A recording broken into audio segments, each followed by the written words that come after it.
Hey, I'm Cassiah Joski-Jethi, and today I got some really good exposure with Meg, talking about breaking into the film industry without going to film school, as well as how to be a human outside of your creative work.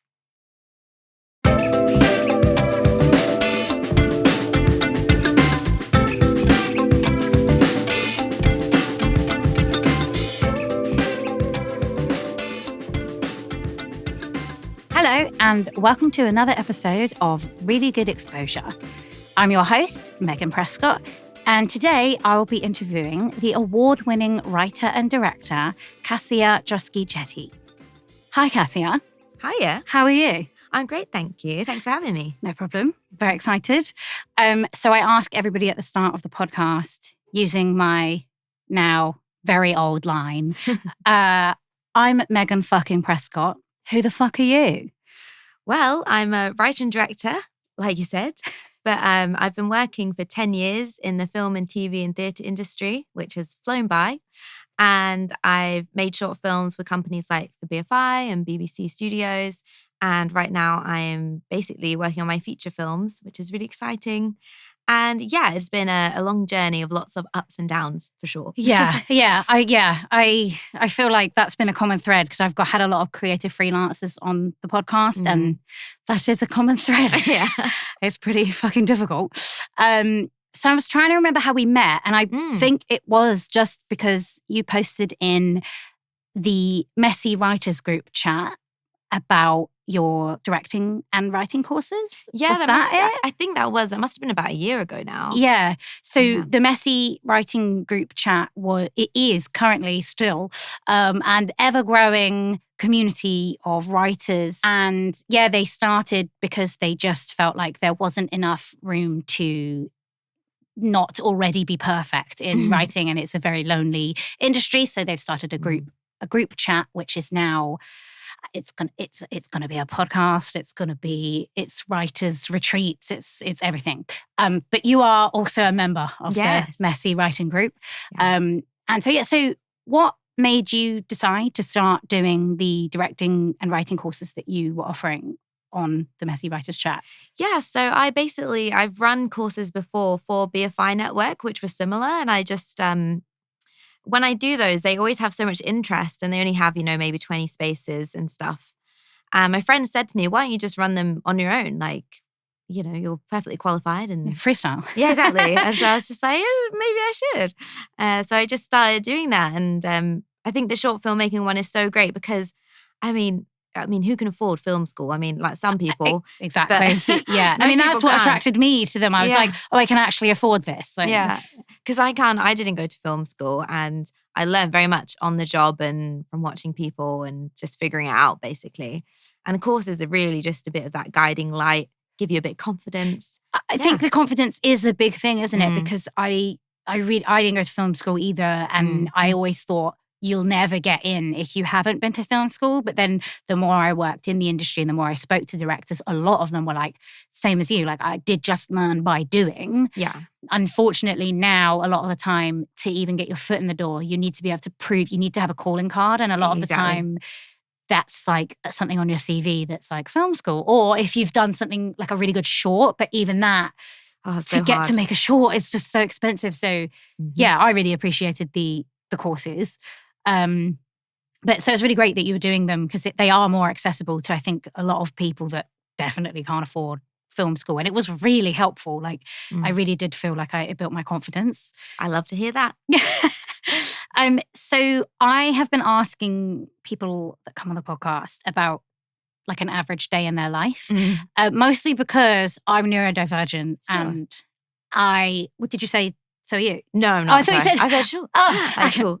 I'm always like, one of us. One of us. No, it's but yeah, so when I was growing up, I would like look at people like doing their thing and adulting, and I would always be a bit like, I don't really know what that consists of, and because I never wanted to do like a quote unquote normal job, I never knew what a not normal job day to day looked like. So I know my days are very different every day, but I have been asking everybody, just give me like a rough average day in your life. And it really can be as simple as like, I wake up at midday and then I do 4 hours of work and then meetings and whatever. But yeah, I know that you probably don't have the same day every day. But yeah, if you want to just give us a rough example. Yeah. So a rough sort of day would probably be wake up at like 9:30 in the morning and probably do something sort of active, like either just go for a walk or go to the gym if I can be bothered. Like I'm not making it sound like I'm a real gym goer. I'm not, but I'll try and go to the gym. I'll just like do something and then have lunch/breakfast, very late breakfast. And I usually start working like after lunchtime. So maybe like 1-ish. I'm really bad. I struggle to work at home. I need to be Oh my God, weirdly, same. yeah, I need to be in an environment where there's actually a lot happening around me. Same. I need music. I need people. I need busyness. I don't know why. And this is why I always think I was bad at exams at school because I'm not good too quiet. I'm like, it's too much. Do you find it's like when there's other people in like a cafe, for example, if I'm sitting with my laptop, I'm like, I know no one gives a fuck about me or what I'm doing, but in my head, I'm like, they're watching me and I'm on my laptop. They can't see me just on my phone. I have to look like I'm working because they're there. So it actually makes me social work. pressure over here. Maybe that is part of it. And I think after doing sort of an afternoon of writing, I'll go home or whatever, maybe go out, whatever I might be doing that evening. And then I'll tend to work a little bit more at night. Okay. Especially if I'm writing something. Yeah, a lot of people say that. They get like the spark in the evening. I'm a writer, like night owl. And then also, I feel like I'm working all the time because even when I try and go to sleep, I'll like have ideas, I'll have like dialogue come into my head and I'll either get out sort of notes on my phone and write down or sometimes I'll voice note myself, which is kind of embarrassing. I've done that and I've known like stand-up comedians that do that. Like they have like a little voice recorder where they go. So they will and I've heard them say like the seeds of a joke and I'm like, I wonder where they're going to go with that. Where's it going? But yeah, so you say you struggle to work like at home. Yeah. How did you come to realize like what your best way to work was? Because I know in school we're kind of taught very much like you said, like silence, concentrate, look down at the paper, sit still for at least an hour at a time. You can't really get up and stretch your legs. So was there a certain point where you realized that actually that isn't how you work best? And how did you discover how you do work best? I think I probably fell into it a little bit. So when I first started screenwriting, I was working at my family's insurance agency in America. In this very small America. town. Yeah. So I went there for a summer and that's when I was just working in their office. And it's like really, everything in that town is like sort of stuff from like the 70s, like really old school. They just did all paper filing. This was in 2012. So, it was quite old school. And I just had loads of time to kill because I wasn't really doing much. I was just helping file things when they needed. So I was like, maybe I should just start writing a screenplay because I've always imagined them in my head. And so I did. I was just writing and people were pottering around doing stuff. And I just still felt it was really easy to concentrate and do the writing. And I don't know if that's just kind of stayed with me, needing like a little bit of pottering around and people's talking and stuff happening around me. Yeah. It just informed the way that I work. And when I try and sit at home on my own, I'm a bit like, ugh. It's almost like I need outside noise because the thoughts in my head are like racing. So if I have silence, they are overwhelming. Yeah, it's too much. But if I have like a little bit of chatter, like I always also weirdly sleep better when other people are in the room like talking or like a TV is on very quietly. Like I just need chatter. Yeah, it's that thing of like having a hum in the background. Yeah, very strange. I sleep with white noise. Yeah. Which, oh yeah. Yeah, my boyfriend hates it. So how did you start getting into writing and directing? Obviously that working in your family's insurance company and realizing that you liked writing, that's like part of it. But I know directing specifically is like a very difficult industry to get into. And especially if you haven't been to film school. So do you want to tell us a bit about how you started? I think it was just like blind ignorance in that it was a hard or challenging thing to do. Like in my third year of uni, I didn't do it, as I said, film degree, but I just decided to make a short film with a bunch of friends at uni. And like, it wasn't even a short film. It was 50 minutes long. Like it's 50. Yeah, 50. It's so bad. I tell everyone, do not do what I did. And nobody's seen that film. Like it's not going to see the live day. It doesn't even exist on the internet for anyone. Fine. So sorry, you won't find it. But that was really informative. And I just had that thing of like, I'm just going to make a film. And whatever. But doing it, I loved it and knew I wanted to keep directing. And then luckily I met a very famous film director on a train straight after uni, and she kind of opened the door into the industry, which I would have had no way of getting into. Like, I had no contacts. My family are not in that. Well, evidently, they're in the insurance business. Yeah. Well, over in America. I have no family contacts in that industry. So it was a real stroke of luck to meet her. She's the director of Bend It Like Beckham. Oh, great. Gurinder Chadha. And yeah, she basically offered me a job to work with her.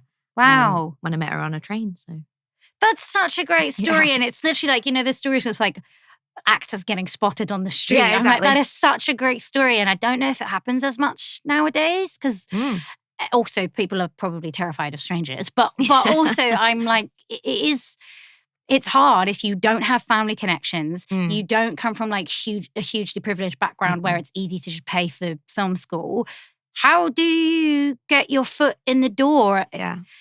And it is so impossible. And I remember like before I got on that train, I thought I really just want to meet like a film director or someone. I wish I could just bump into them. I've heard stories of that. Yeah. And then literally the day after I did, I was like, oh, great. You manifested it. Well, must have. Yeah. But it's one of those things though that, because I didn't study film, like I said, but I always used to watch like behind the scenes documentaries about film. And when I had DVDs as a kid, which must be a relic now for most people, DVDs, I'd always watch the behind the scenes sections. And that's how I recognized the film director, because I was just obsessed with watching the behind the scenes more than the actual movies a lot of the time as a kid. And also I guess directors don't, unless they're like Spielberg. Yeah, they don't have people like fangirling, I guess, because I forget you don't see the director unless, of course, you watch the behind the scenes. So that's probably quite special for her to have someone be like, oh, I know who you are. Yeah. And that's a piece of advice I give lots of filmmakers who do my courses or that I chat to,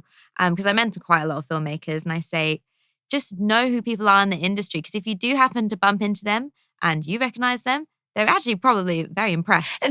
Yeah, exactly. And I do think like it's hard because when I was just getting into the industry, I assumed that this might be because I'm autistic and I take things very by the book. And I'm like, no, these are the rules. And the rule is you have to go to film school. You have to be trained as an actor because, and then being an actor in the industry, so often people would like look down their nose at me because I wasn't trained and whatever.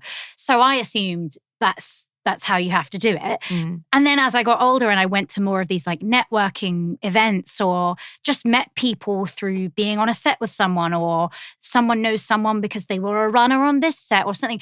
And I was like, oh my God, people really get jobs through word of mouth. And people would rather hire someone that they know through a friend of a friend than a complete stranger. And in some ways it's good because I've been able to like pimp that out because I got a lot of good connections when I was on Skins when I was very young. But I also think then I'm like, but I also don't like it because if you aren't good at networking or you don't have great socializing skills, which a lot of neurodivergent people don't have, and it's very difficult, how do you, if you don't have the privilege and the money, you don't have the family connections, and you can't do the networking thing, like how do you do it? Like it's so such hard. A difficult industry to get into.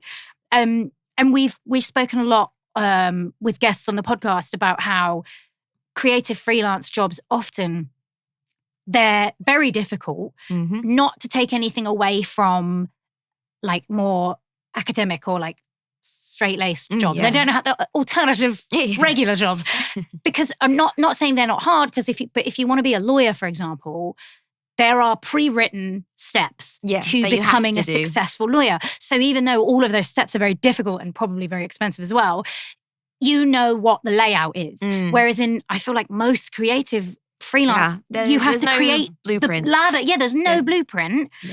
And it does involve a lot of just forging your own path, which in itself fucking terrifying. Yeah, and every big director I've worked with, they have completely different stories of how they ended up where they are. Like Gurinder has a totally different path than, I worked with a director called Jim Field-Smith on Hijack last year, and how he got into the industry is totally different to Claire McCarthy, who's a film director that I worked with a few years ago.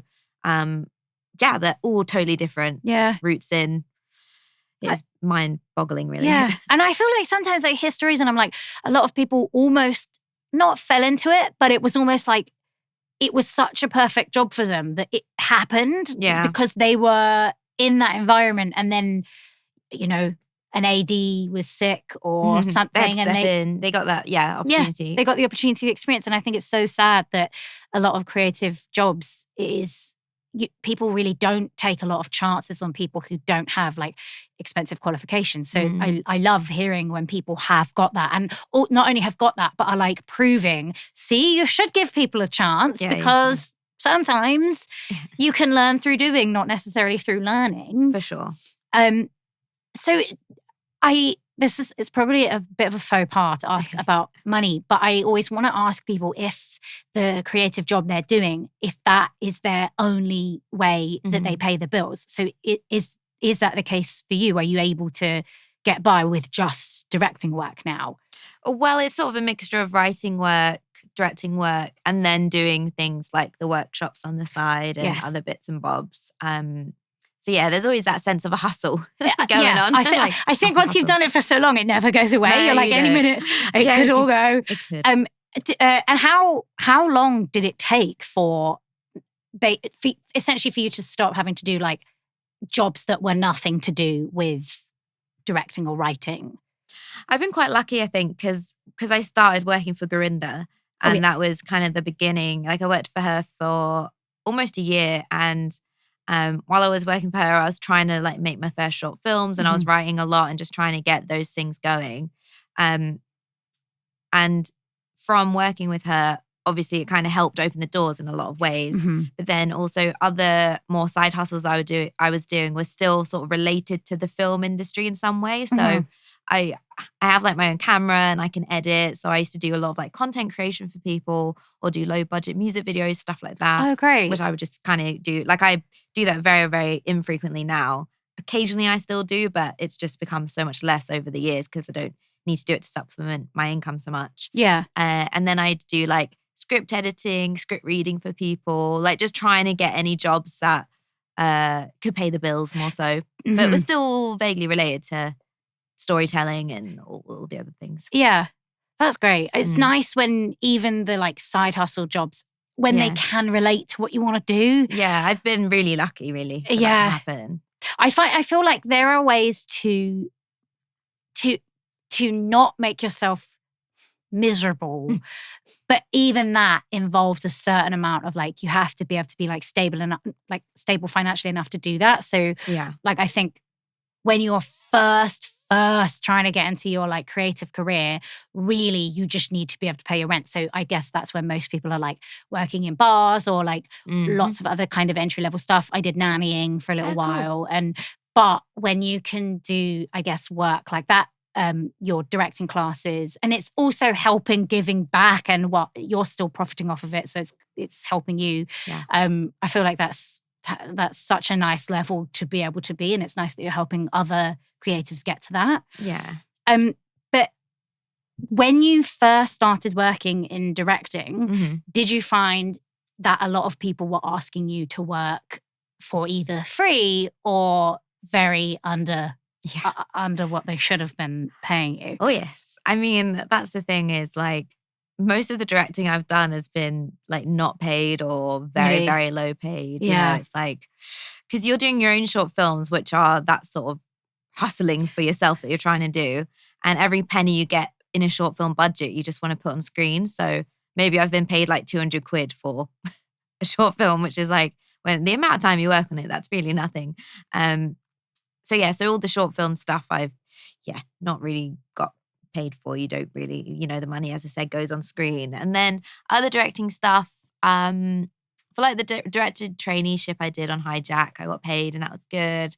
And so other sort of schemes and stuff that I've done directing on, have been paid properly. But when I was starting out, especially the first like 5-6 years, doing those low budget music videos, directing those, like, like you don't get very much not for the amount of work you end up doing. Yeah. And I've definitely done things for free. I would actually say I've done more writing stuff for free, I would say, or very cheap. Interesting. I wonder if it's a thing where I had a conversation with someone who will remain nameless the other day, and they were saying, yeah, but the reason that people ask actors and writers to work for free is because it's an industry that everybody wants to be in. So there's so many people that want to do it. And I was like, it seems like you're saying that really it should only be the people that can afford to work for free that get in. Yeah. But I really do think if we're going to start valuing creative work, which I think in the pandemic specifically, people started realizing, we rely on creative freelancers and the work they produce a lot more than we think that we do. For sure.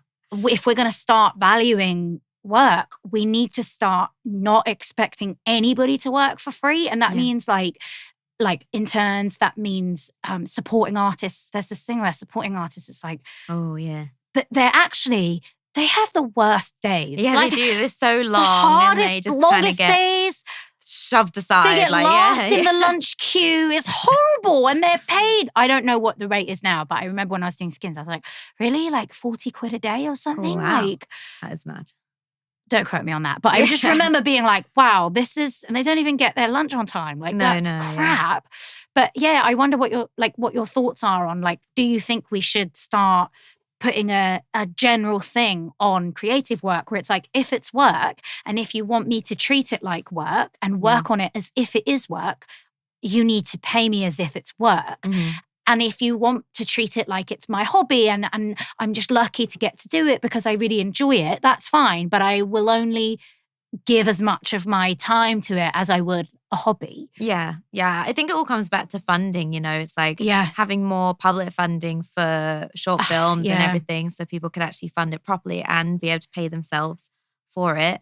But then also the big companies, and they should be doing so many more paid internships. And it's like leading by example. What's hard is when we kind of the smaller people are trying to make the changes when we haven't got money ourselves. Exactly. Or, we're really struggling. It's like we need other people to sort of take the lead. But the principle of not working for free is so important because I hate this, if it's that thing like dog eat dog, it's like, well, if you're going to complain about the fact that you're not getting paid, then you can leave. Yeah. And it's like, but then I don't get that foot in the door. Yeah. And then hard. Also the product and what people are creating suffers because if you say, or you make the conditions so that only people who can afford to work for free can work on the project, like you are going to get similar types of people from from privileged backgrounds trying to tell the same stories. And then you're going to end up with eventually stories that have already been told before. Yeah. And the stories from people who have really diverse and different backgrounds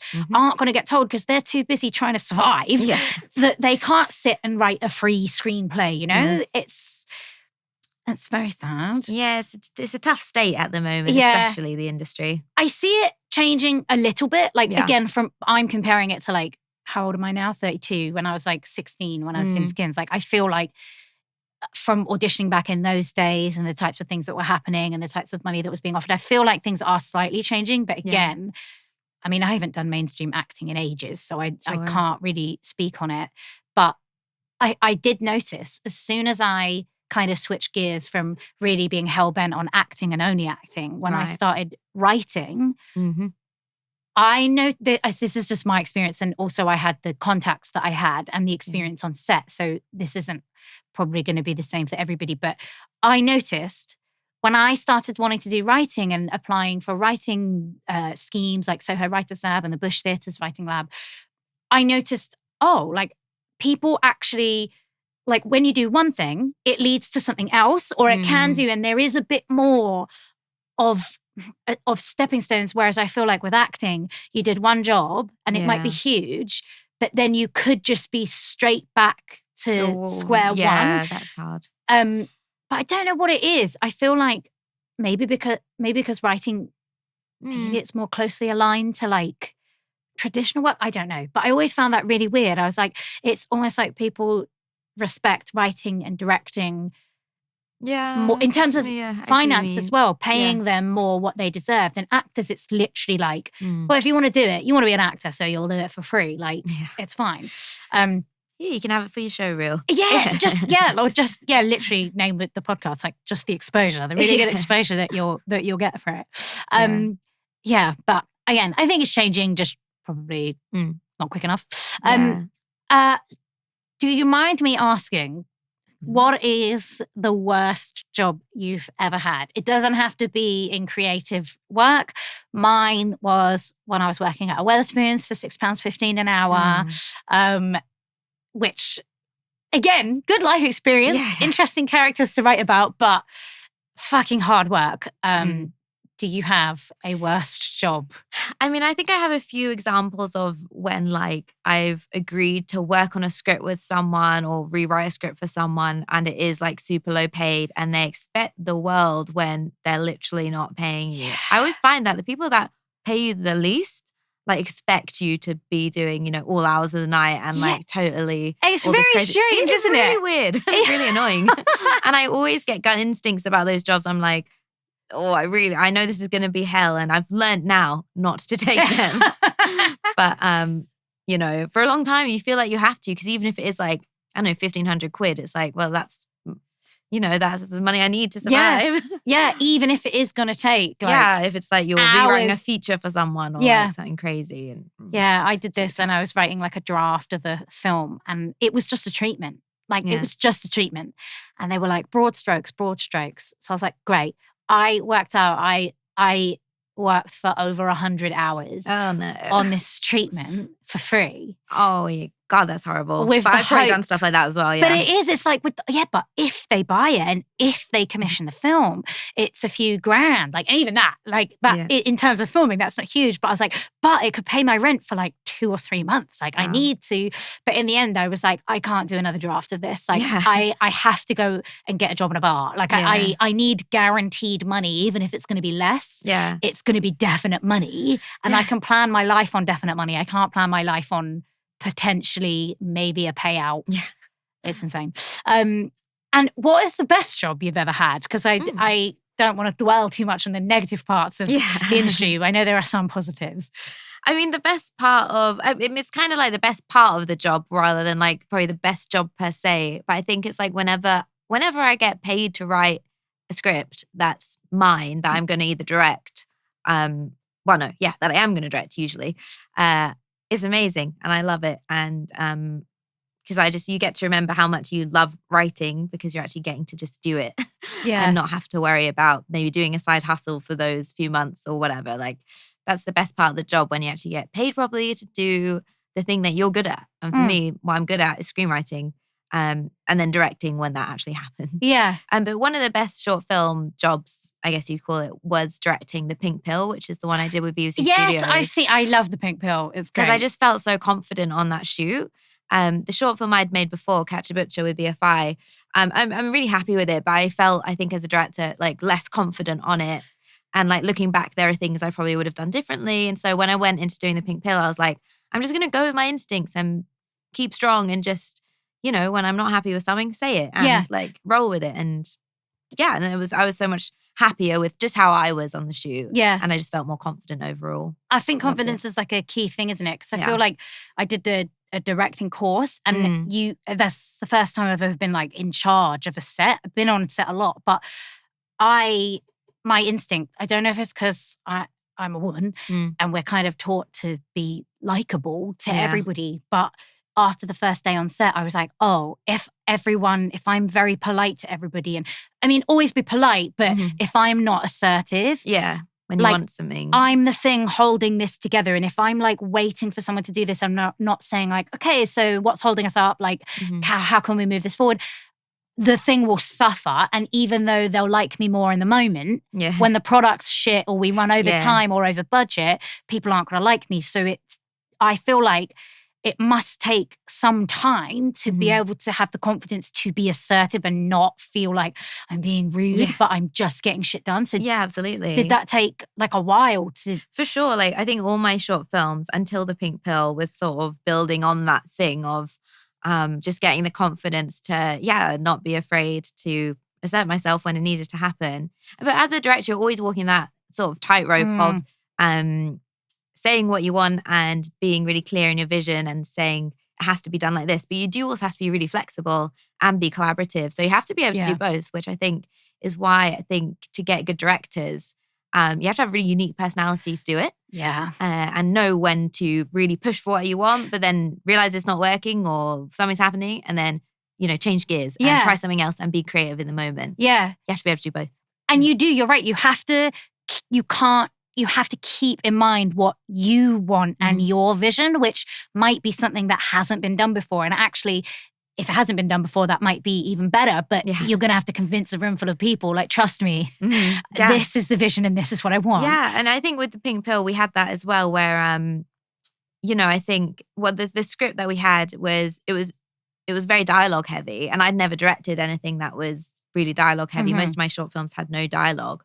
So I remember having a conversation with my producers where they were like, oh, should we talk about what the action might be, or, what you're thinking? And I was like, really confident. I was just like, oh yeah, just trust me. Like, because I'd pictured it so clearly in my head, like the blocking and everything.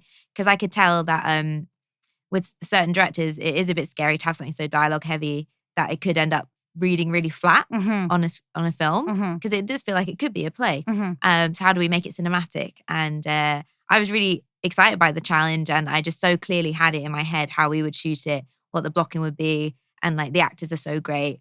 I was just like, trust me, guys, it's going to be great. I love that, because that is hard to be like, to not only have the confidence in yourself to be like, no, I know what I'm doing, but to convince a room full of people that you know what you're doing as well, without being seen to be rude. And I feel like there is this inherent bias where if you are a woman, it's much easier to be seen as unlikable, because we are taught to be very likable. Yeah. And you do need to be a bit assertive on set. And you look at, I mean, not to make this like men versus women, but there are a lot of eccentric male directors that we know of, we've heard of, they're in the spotlight.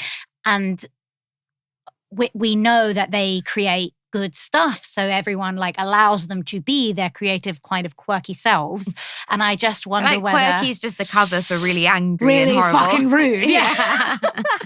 Yeah, that is part of what appealed to me about directing, because I was like, oh, because I'm autistic, I can come across as like blunt and rude, and I'm like, well, I think people would accept me more if I was a director and they're like, oh, she's a creative genius. But if I'm just a normal person, then they're like, she's just rude as fuck. Oh. But the thing is a lot of the directors I've worked with are so lovely and are calm. And I haven't worked directly with directors that are like that stereotypical horrible. And it's like, it can be done, absolutely. And they make great work. So I feel like our generation want to just continue that and build on it. And there's sets where I've worked with people my age, is usually, and predominantly women as well. It's always lovely.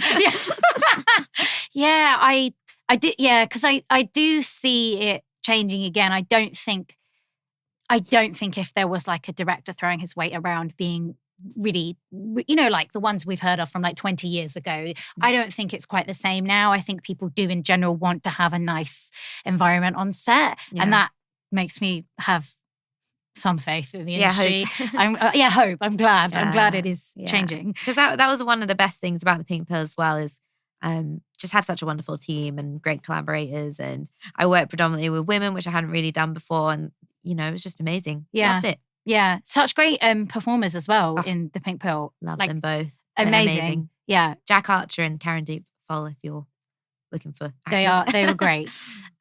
But on that, have you found, I guess, so you've been I don't know how old you are, but how long 30. have you been directing So I've for? been 10 years, I'll be in the industry this year. So like very, very experienced in the industry. Yeah. How have you found like different people react to, because you are, like me, you are quite small. Yeah. And I just find sometimes that people react very differently to, depending on what I tell them my job is. If I say actor, I'll get one reaction. If I say director or writer, I get very different reaction. So I wonder how you've found people react when you tell them about your work. Yeah, so I'll always tell people I'm a writer-director, and a lot of times people will say the thing of like, oh, so what have you written that I would have seen? And I'm like, well, unless you've gone to some like niche film festival, like probably not low. Yeah. Or if you randomly caught my play on the Edinburgh Fringe like 6 years ago, like probably haven't seen anything. So it's usually that sort of thing. And but most of the time, I think people are quite interested.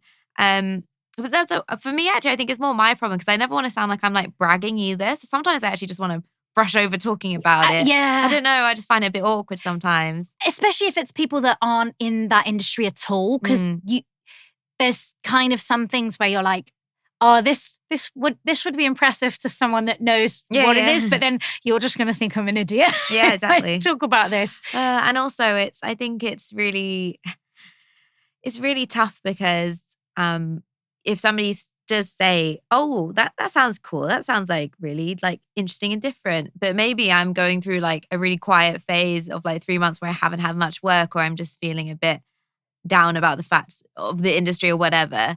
So I can't kind of match the like, oh, it is a cool job. Whereas sometimes I'm like, oh yeah, it is cool, but I'm kind of, down and out at the moment. Yeah, I'm not a fan of it at the moment. Yeah. Do you find that people, when you say director, do you find people get like very excited and immediately think, oh, you must be directing like these big films and stuff? But it's like, no, it's very different. Yeah, because that's mainstream, people who only watch mainstream movies, they're thinking that, oh, so you like Spielberg or whoever? Yeah. It's like, definitely not. No. And also my work, I think, is quite unique. It's because it's like this kind of weird horror thriller mystery amalgamation. And a lot of people I know aren't really into that in terms of like people who aren't in the film industry. So it's always a bit wary of like saying, well, you can go watch my film, because I think they'd watch it and just be like, oh, what is this? Well, yeah, well. And what would you, I know you said you didn't go to film school, and it was but a chance meeting that you got the experience, or you got your foot in the door. But if you had someone who was listening to this who wanted to get into directing, can't go to film school for whatever reason, what would be, I guess, your first point of call for where do you even begin with directing or writing? What I've started to suggest to people is, watch a lot of short films on things like Director's Notes, Short of the Week, Omeletto, and see what short films were nominated or longlisted for BAFTAs from the last few years. And actually get in touch with those directors and ask because they're probably going to be making another short film or possibly a feature soon.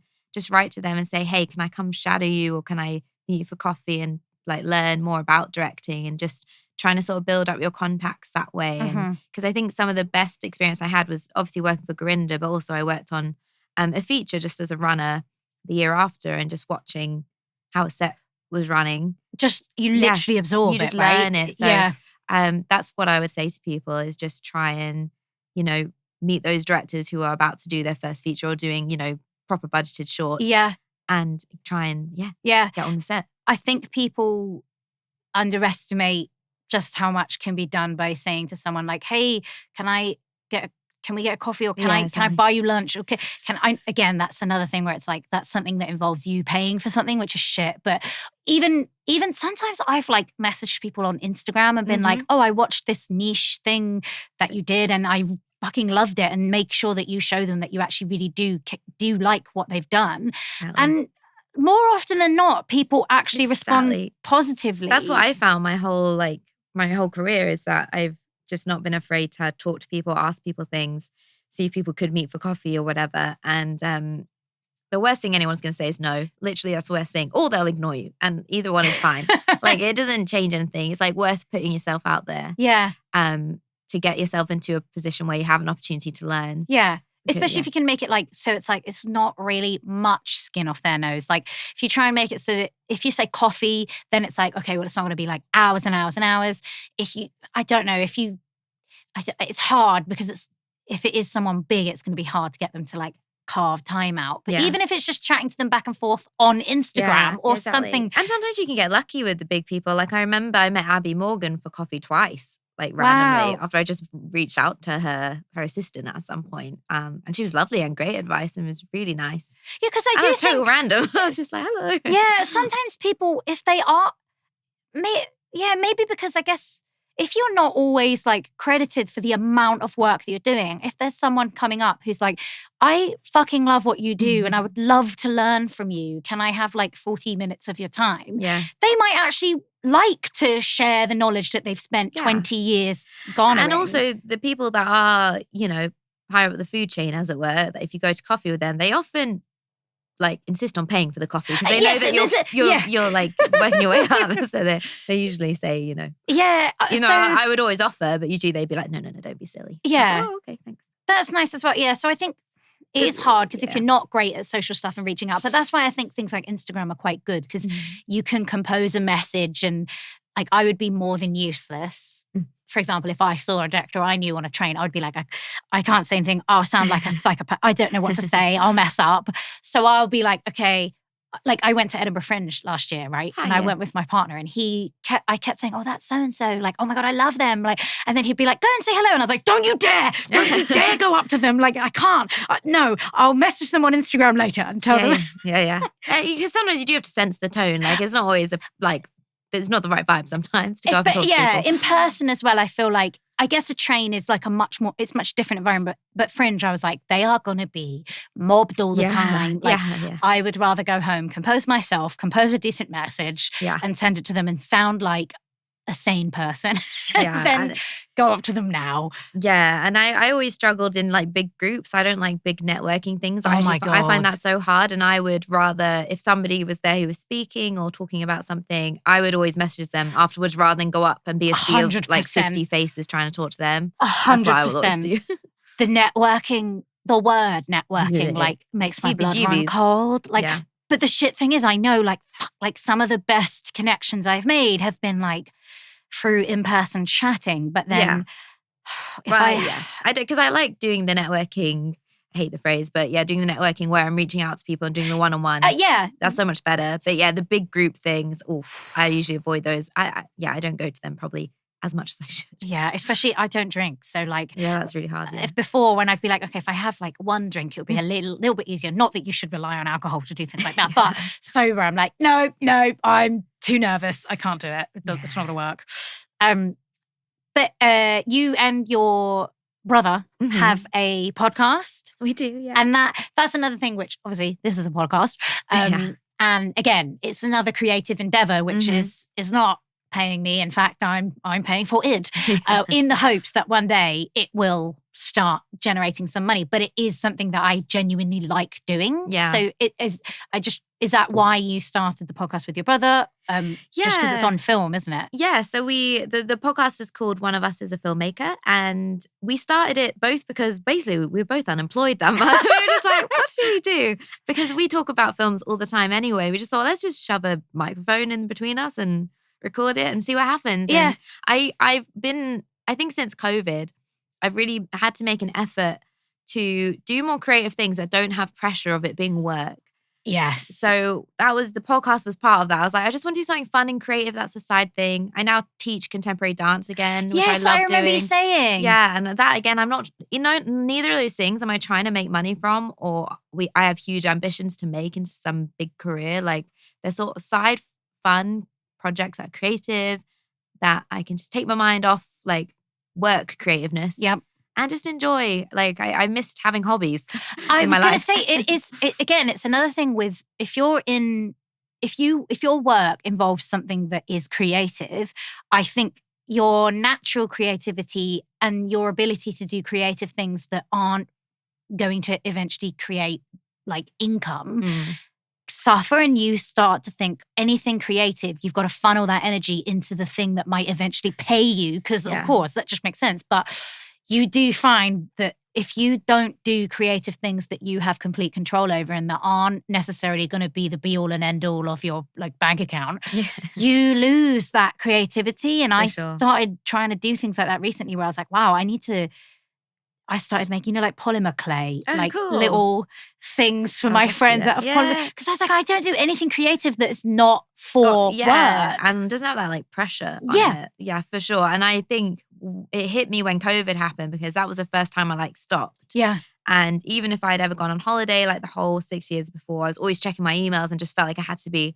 on and like, pursuing this thing and making sure that there's no opportunity that I missed. Yeah. And because the industry stopped, I was like, oh my goodness, I'm actually like breathing again and relaxing. And I was like, wow, I've really neglected like my own self-care, I suppose, of, having hobbies and taking more time to take actual time off and speak to friends or whatever it is. Like, I do think that's a huge thing. It's a huge thing with the industry because we, like you kind you of kill said, yourself to get in and then feel like you have to prove yourself that you to stay in. Yeah, exactly. And then it's like, hard. Well, I get why people are like checking their emails and they have very little boundaries around their time. And, they'll respond to emails at 11 o'clock at night, which I'm sometimes guilty of doing. But I get it because it's like, well, it's an industry where so many people want to do it. If you're not answering, someone else will. But then I do think there's things where it's like, eventually it's about confidence again, isn't it? Yeah. It's like, if they want me, they'll wait. They will wait until 9 a.m. Like it's midnight. They will wait until 9 a.m. And I had to start practicing putting boundaries in place. It started when I was doing egg freezing. Oh, yeah. And I started saying to people like, I have to be home by 9:30 because you had to do the hormone injections at the same time every day. Oh, okay. So I started realizing, if I say to people, I need to go home early or I can't come out to that event, that networking event, I need to be home by 9:30, they respected it immediately. Yeah. And I was saying to my therapist, like, it's really nice to be able to like actually be home and not have to be out. And I started realizing, something that's not for me is going to bed later than 10. I can't do that. Like I don't function. Sure. But I was like, why can't I have the ability to say that to people when I don't have a medical thing? Yeah. And practicing doing that since the egg freezing is finished, I've been like, okay, creative people kind of are forced to have very little boundaries around their own time and their own energy. And it's such a shame, but I do get it. Yeah.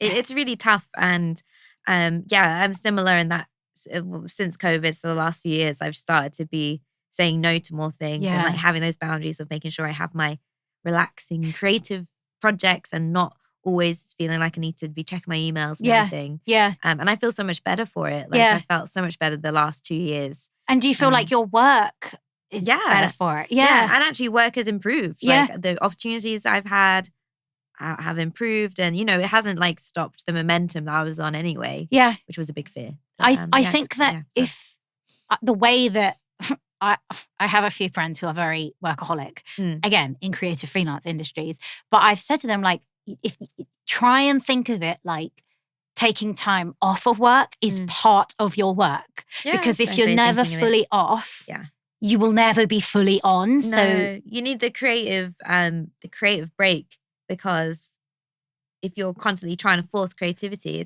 for me, it doesn't happen. It is not. Yeah, that's the thing. That's the problem with it. Because when you are just getting into it and you have like side jobs and whatever, it is, when I was a security guard, like I was just trying to write a script because I was like, if I can write a script, then maybe I can send it to some people. Maybe I can get somewhere in my creative life. But you work 6 days a week as a security guard. And then on Sunday, it's like, right, be creative. Yeah. And your body and your mind is so exhausted. Creative work is just annoyingly not something that you're like, I've got a spare hour now. I'll just bang out that amazing idea. It just doesn't come when you want it to. Mm-mm. And if you don't let yourself have time off. No, exactly. It's so hard. And that's also what I've learned is not to, beat myself up when I am having a morning where I don't do anything, or even a day. Yeah. I'm like, well, the writing vibe isn't coming right now. And, I shouldn't feel guilty of the fact I'm having a day off, because there's plenty of other times where I've written through the night or, stayed out or done a shoot for 5 days straight without literally any sleep. Exactly. So it's actually fine. It's all cool. Yeah. It's hard if your work is not traditional hours, which I guess writing and directing is not. Yeah. Because even though, okay, well, I worked for 10 days straight. So I'm going to take this Wednesday off. On that Wednesday, everybody else is at work. And you're like, fuck, I should be at work. I should be doing something. But then you're like, but I haven't had a weekend in 2 months. Yeah. So it's like this internalized pressure that you feel like you should be presenting as if you're working or have a job. Yeah. And also the thing is, it's learning how you work best, because let's be honest, most days I maybe work 4 hours a day probably. Yeah. But it's because I'm a really fast worker. Like I'm a super fast writer. And loads of work, someone said this to me, it's like a lot of your work is just sitting down, not even sitting down. If you're walking somewhere on the train or going to sleep, you're just thinking of the film and you're thinking of ideas, and that is your work. Yep. So plenty of hours I'm putting in that aren't physically at a desk writing something. But it is, you're right, it's so ingrained in us that work, quote unquote, is sitting at a desk and doing hours. That. because at school we're just taught and we're ingrained, if you can't sit still, then you're naughty and you can't concentrate and you're stupid. But I do think you have to experience things. I had a director, theatre director once when I was writing my first play that is never actually got made, but one day maybe. But I was writing it and she was like, I love this, but you are like forcing yourself to write for like 12 hours a day. I want you to not look at this play for at least a month. Go away. Watch TV, watch plays, experience the world, go to the zoo, have experiences. And I was like, she just hates my writing. She hates me and it's just an excuse to get rid of me. And literally, it was the best advice with writing anyone's ever given me, because you're right. When you're in a walk, you're like, oh, that's a really good idea. That's a dialogue idea. But if you'd not gone on that walk or gone to the zoo that day. You don't have the space to let yourself not think about it. That's actually the exact advice Abby Morgan gave me. She was like, get life experiences, like just, go do things, go explore, go travel, go take other jobs, live different places. Yeah. And I was like, I was embarrassed I had a decade of side jobs and just not acting, writing or directing, just so many jobs just to pay my bills. And I was so embarrassed. I was like, oh my God, my CV, if I show this to like a director or a casting director, they're going to be like, what have you done? And I think it is changing a bit now, because now I can go into rooms and be like, okay, like, yes, I haven't been in like a mainstream TV or film thing for a while, but like you're casting for the role of a bodybuilder and I was a professional bodybuilder in that time, or you're casting for the role of a security guard. I have an SIA license. Like I've done the things. The life not traditionally, but I have done them. And sometimes I'm like, you can get things from real life experience, like you said, on set. There's like an authenticity about it. Yeah. And then you might need to like, knock out the edges. Exactly. But whatever, the base is there. But I don't think people appreciate it that much. And I do think there is like classism within that. Like you didn't pay to go to university, or you didn't pay to go to film school. And it's like, so I've seen some films that came out of film school.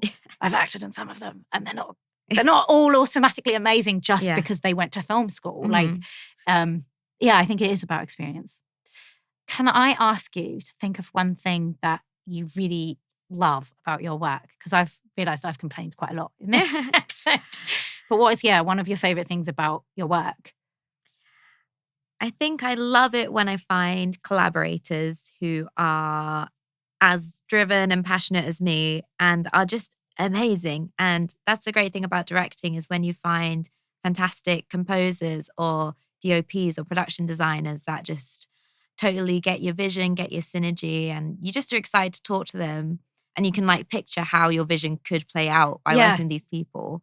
I mean, it's a people industry, isn't it? It's a social industry, and finding those people that you feel you gel with. But then also, like, so many people I've worked with have become like my best friends. That's the loveliest thing, and because you have to trust them if you're trusting them with like your vision. But I think it must be great to meet like people where, I don't know if you feel the same, but I feel like often if you're coming up in creative industries, you have to do quite a lot of it yourself. Like you're a one-stop shop. And I've done a bit of everything for sure. And then when you get to the stage where you can actually be like, oh, actually, I can work with someone who can actually handle the parts that are not my forte. The relief of being able to trust someone to be like, okay, you handle that, I'll do this, and then we'll collaborate. Like, that must just be such a relief. It is lovely. And especially right now, so I've got a feature in development with BFI, which I'm writing. And it's just like having things sort of done how they should be, which, you can't do for the first however many years of your career. Because you're literally doing everything and don't have very much money and don't have the, the backing of certain companies. And then suddenly when you get to that point, you're like, wow, this is lovely. This is how things are supposed to be done. I'm working with I'm bringing a solo show to Edinburgh for the first time this year. I love Edinburgh. Hello, Future Meg here. Edinburgh was actually the year that has just passed. It was August 2024.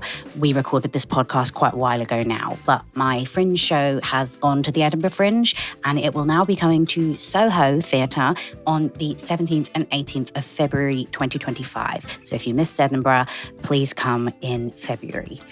Now back to the podcast. Hi, Meg from Even Further in the Future here. I did my shows at Soho in February and they sold out. Thank you very much. I have some very exciting news with regards to really good exposure coming soon. I can't say anything yet, but it's very exciting, so please stay tuned. The stress, right? I'm sure, yeah. But I think a lot of my nerves for it was coming from the fact that previously when I've done projects, it's been like, well, it's all on you. You better figure it out. But now I'm like, I can afford to have a producer. Yeah. And I'm like, oh. Take the burden off you. She knows all her shit. I don't have to, she's on it. She's on it. Exactly. That's fine. And I'm like, oh, is this how it goes? This like, is how it works. So I think it might actually, it's going to put me in like crippling debt, but it's still going to be very fun. Yeah. Who isn't in crippling debt? I know, in the film industry it's fun. And everything. Like we all are. Creative misery is. It's fun. So I do also have a question about directing and or writing, or both. Sure. But is there something that it's like a random fact about either of those types of jobs that you think people don't know? Because I feel like with acting in particular, there is loads that people think it's really glamorous. And like once you do one thing, you go straight to Hollywood. And but I just wondered if there's anything like public misconceptions that you want to like put to rights about writing and directing.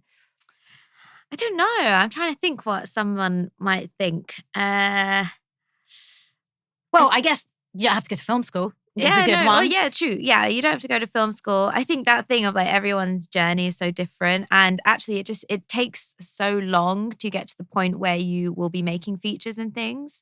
You know, there's an interview in Tarantino where he said, you know, people were saying to him once he did his first feature, oh, you're overnight success. And he's like, no, I've been working for 10 years. Yeah. It's the same with me. Like if I happen to make my feature this or next year, if people are like, oh, she popped out of nowhere, I'll be like, no, I haven't. Bitch.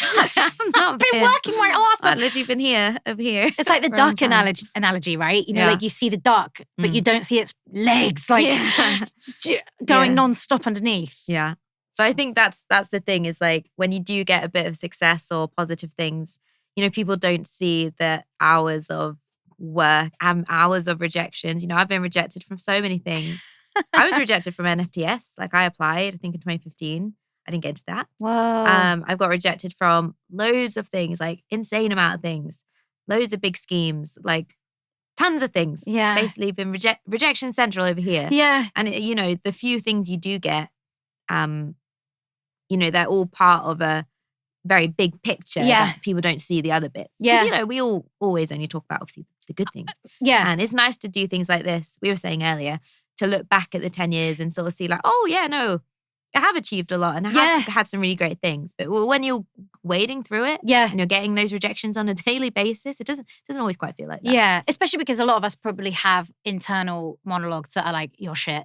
You're not good. You're not good enough. Like, and so confirmation bias, when someone rejects us, we're like, of course, because I'm useless. Like, and then, if you write a CV, you're sometimes, like I've had so many different jobs and each time I rewrite my CV based on what I want to like highlight, right?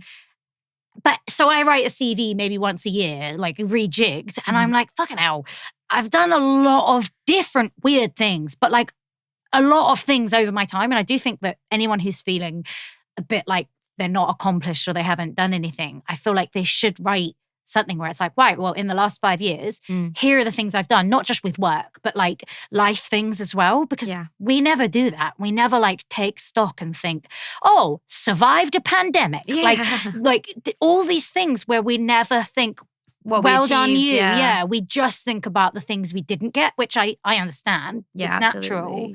Exactly. Especially in an industry like this, because I feel like if you are in, I don't know, is it civilian work? No, it's like, quote unquote normal work. Yeah. You go for an interview, maybe a couple of job interviews, and then you'll get a job and you might have that job for 5 to 10 years, right? Sure, yeah. But it's kind of like gig economy, like ours. It's one job and then it's like, not back to square one, but it can feel like that. You're putting yourself out there again, up for rejection, and especially acting. But you're getting rejected a couple of times a week for work, and it's like, wow, this is a massive part of my work is rejection, and not just rejection for, at least acting is someone else's character, but when it's writing and directing, you're like, for sure. hey, here's my baby. Do you like it? What do you think of me and my creative ideas? And if someone says no, exactly. It's soul destroying. Exactly. And even, I don't know if it's even worse sometimes where they're like, we really like it, but. And you're like, oh, yeah, I knew that was coming. But if you could just change everything about it, that would be great. We'd like that better. We really like you, but this isn't quite the right project. This is shite. Like, And you're like, oh, okay, fair enough. So now we've got around to the part where I ask you about life lessons. Mm-hmm.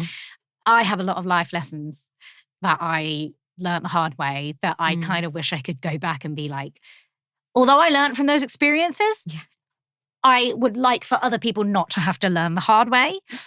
Is there anything in your life that you've done or been through where you're like, okay, I get that, I've learned from that, but here's how you don't have to learn it the hard way? Yeah, I think it's kind of repeating what I said before of, I think don't make your work your life. Like really have other things that you enjoy as much. Even if you love your work, Even right? if you love it. Like I love writing and directing, obviously. Like it's literally, I couldn't imagine doing anything else. But I also love teaching dance. And I also love having creative projects with my brother. And I also love just going for walks outside. Like I did ice skating lessons a few years ago for fun. Took them or gave them? I took them. Oh, nice. Yeah, it's just something different to try. And I think I was... I think let yourself be a human outside of your work. Yes. For me, that's the biggest life lesson I've had over my 10 years. And because I got so exhausted and stressed, not doing that and really neglected parts of myself. Yeah. So I think that's the biggest life lesson that I would encourage people. Because you do have to work insanely hard to make it your career, but not at the price of you. Your health. Yeah, your health literally. and your mental health and... Yeah, just things, you've got to enjoy it. You've got to enjoy other things in your life just as much. Yeah, you're right. Because I do think a lot of people in creative work think, oh, well, I love it. And I love that I get to work on something I love because lots of people don't like their work. But then it's like, yes, but also it's your work now. So you have to have another thing that you like that isn't work. Yeah. Yeah. I think it's a struggle for a lot of people to make that balance. So where do you see yourself and your work in the next 5 years or 10 years? Well, I think in the next 5 years, I'd like to make 1 or 2 feature films, ideally, and sort of in the horror, thriller, psychological space. I've got sort of 3 projects already sort of lined up.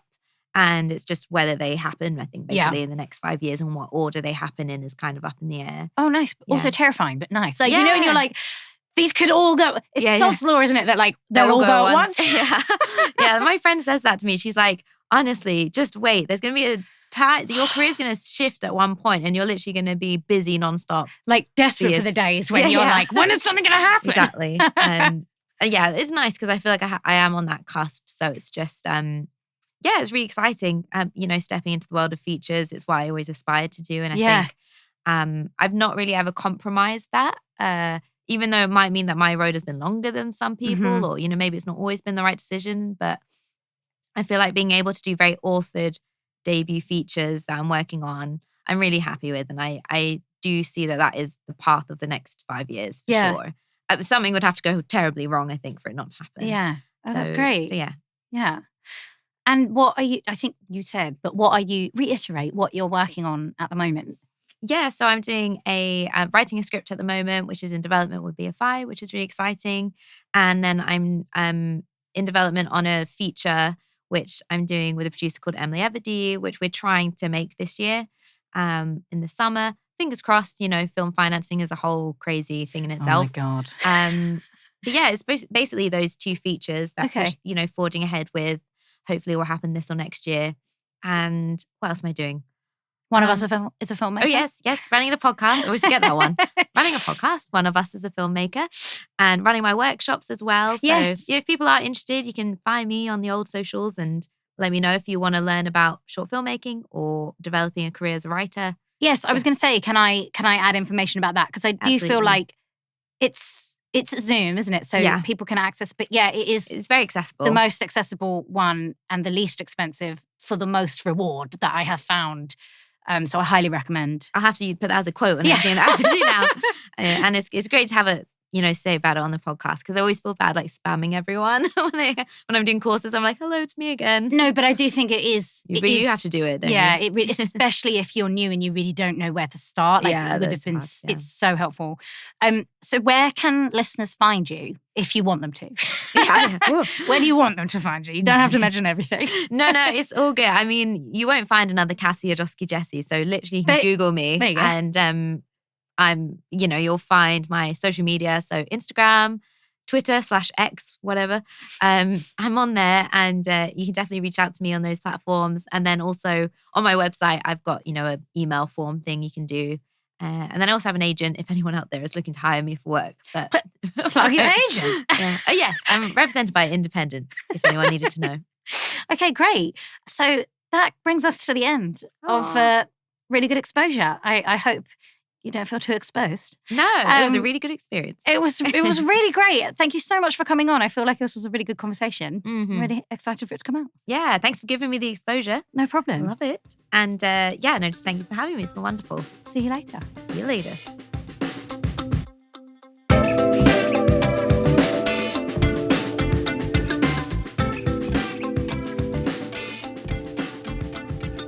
Thank you very much for listening to this episode of Really Good Exposure with me, Megan Prescott. If you like the podcast, please subscribe to make sure you don't miss out on future episodes. And if you're feeling extra generous, give it a nice review.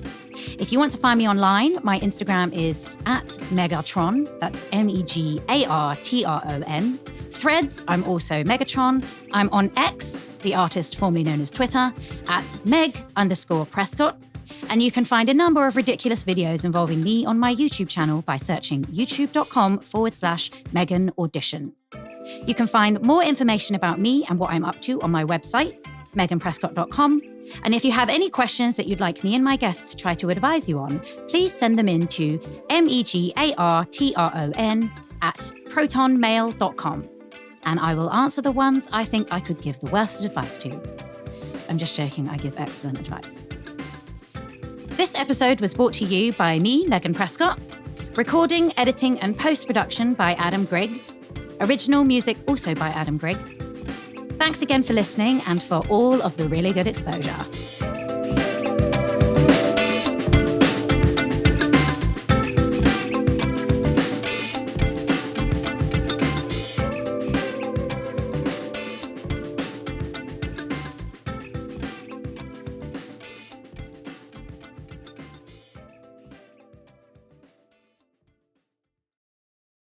A lot of the topics that we talk about on Really Good Exposure relate to women's rights, worker rights, and the sorry state that both of those are in right now.